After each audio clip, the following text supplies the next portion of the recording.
logiciel GeoGebra est très connu pour ses fonctionnalités géométriques et analytiques. Il est un peu moins connu pour ce qui est de ses capacités en calcul formel. Alors, calcul formel, on le fait apparaître soit grâce au menu affichage, faire apparaître là-haut, soit par le raccourci clavier CTRL majuscule K. Ok. Donc, je vais demander les solutions du système à une liste d'équations. Les listes d'équations dans GeoGebra, c'est entre accolades. Je vais dire que le point A appartient à la droite d'équation y égale mx plus p. Donc ça veut dire que yk égale m fois xa plus p. Et je vais dire aussi la même chose du point B, c'est-à-dire que yb est égal à m fois xb plus p. Et la liste de mes variables ou de mes inconnus, pour parler plus comme un mathématicien plutôt que comme un informaticien, ben c'est le coefficient directeur et l'ordonnée à l'origine, M et P. Peut-être vais-je mettre en option en plus gros pour que on voit bien ce que je viens d'écrire. Voilà. Donc, une fois que j'ai écrit ceci, j'appuie sur Entrée et il me renvoie deux choses. La première, la valeur du coefficient directeur et le deuxième résultat renvoyé. C'est un résultat moins connu, une expression de l'ordonnée à l'origine en fonction des quatre paramètres, les 2 fois 2 coordonnées des deux points A et B. Alors, on va garder sous le coude ça et passer à une application de scriptage Python avec notre calculatrice NumWork. Donc, j'ouvre ma calculatrice. Ici, avec mon émulateur, j'ouvre Python et je vais ajouter un script que je vais appeler equadroite. Voilà, j'appuie sur Entrée. Et par défaut, il me charge la librairie math intégralement. From math import étoile, ce qui signifie que toutes les fonctionnalités de maths, le sinus, le cosinus, la tangente, pi, etc., enfin tout ce qui est classique est désormais utilisable. On prendra l'habitude de le laisser, même si notre script ici n'en aurait pas vraiment besoin. Alors, qu'est-ce qu'on va faire? On va demander à l'utilisateur les quatre paramètres qui sont les deux coordonnées de A et les deux coordonnées de B. Et pour ce faire, donc, il faut qu'on rentre quatre inputs, quatre nombres. Donc, xa, on va le demander à l'utilisateur, suivant la syntaxe input, mais avant input, étant donné que par défaut, Python dit que les inputs sont typés en chaîne de caractères, on va le transtyper en float, qui signifie nombre à virgule, si vous voulez, pour parler comme un mathématicien. On va poser la question à l'utilisateur, c'est quoi le x du point A? Donc on va poser cette question-là à l'utilisateur, ça c'est pour l'interface homme-machine, et ensuite la réponse qui sera renvoyée par l'utilisateur sera stockée dans la variable qu'on a nommée xa. Je fais un petit copier de ceci, et même si là je suis sur mon ordinateur puisque je suis sur l'émulateur, les fonctions de copier et coller sont accessibles sur la calculette avec Shift Copy, Shift Paste. Je vais donc faire 3 copier-coller. Il va me suffire d'adapter la deuxième ligne en disant YK plutôt que XA.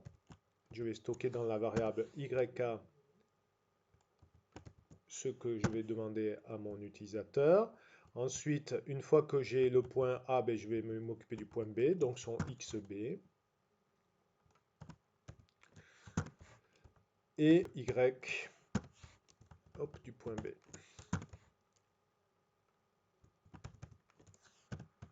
Voilà, une fois que j'ai les 4 inputs nécessaires à faire mes calculs, je vais revenir sur GeoGebra et sa réponse.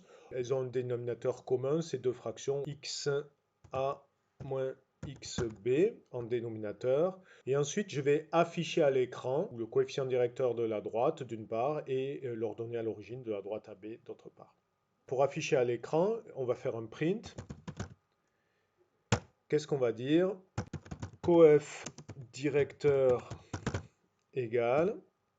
Alors ça c'est du chaîne de caractères qui n'est pas interprété par Python quand on met ça entre guillemets. Par contre le calcul qui va suivre va être interprété par Python. Ce sera entre parenthèses YK moins YB divisé par D. Et je ferme ma parenthèse. Alors pour que tout soit visible à l'écran, plutôt que directeur, je vais mettre coefdir. OK? Voilà, ainsi, ou même je vais enlever le point de telle sorte à ce que tout soit visible. Je vais peut-être mettre un espace pour que ça colle pas trop. Ensuite, je vais afficher l'ordonnée à l'origine. Print. Bon, hors d'origine, voilà. XA fois YB moins XB fois YA que je vais diviser également par ce dénominateur commun. Voilà. Et bien, mon script est fini. Je vais donc sortir de mon script et pour l'exécuter, je vais aller aux trois petits points là. Je vais faire exécuter le script. On me demande A, alors je vais prendre un poids tout simple qui lui-même va être à la verticale de l'origine. Donc je vais prendre 0 pour son X. Je vais prendre 5 pour son Y. Donc en toute logique, il faudra trouver une ordonnée à l'origine égale à 5. Et XB, je vais prendre un point simple dont le X sera égal à 1 et le Y sera égal à moins 10. Alors si on réfléchit bien, ça veut dire que notre marche d'escalier, partant de l'ordonnée à l'origine, descend de 15, puisque partant de la hauteur 5, elle va arriver à la hauteur moins 10. Partant de YK égale 5, elle aboutit à YB égale moins 10. Donc l'ordonnée à l'origine est 5 et le coefficient directeur sera égal à moins 15. Vérifions. Coef directeur moins 15. Et une petite erreur s'est glissée. Name error, name XA is not defined. Ça veut dire que j'ai mis une majuscule à X là où il fallait mettre une minuscule. Donc je reviens sur mon script Python que je vais modifier. Et effectivement, je vois que ici, l'ordonnée à l'origine n'a pas pu être calculée. Et donc, je modifie mon grand X par un petit x. Et cette fois-ci, ça va marcher. Je reviens à l'exécution de mon script. Écho à droite. Exécuter le script. Je reprends les mêmes coordonnées. Coef directeur moins 15, ordonnée à l'origine 5. Voilà.